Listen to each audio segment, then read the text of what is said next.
Hello bachchon, let's see the question here. Question says that for a reaction A plus B result in product, the rate law is given by R equals to K multiplied by concentration of A to the power 1 by 2 multiplied by concentration of B to the power 2. What is the order of the reaction?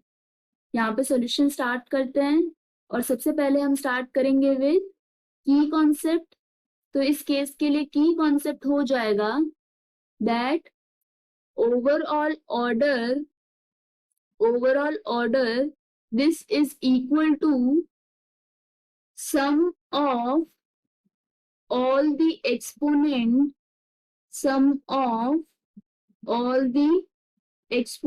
of concentration of reactant in rate law.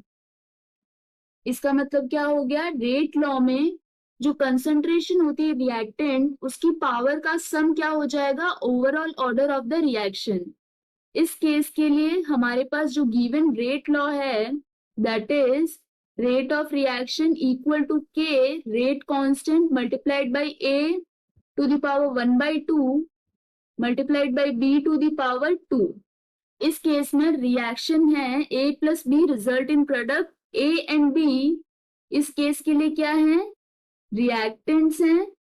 That means यहां पर overall order overall order ये हो जाएगी sum of exponents of concentration of reactant. यहाँ पे reactant A and B है.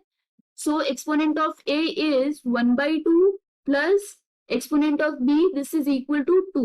that means overall order इस case में हो जाएगी 5 divided by 2 that is equal to 2.5.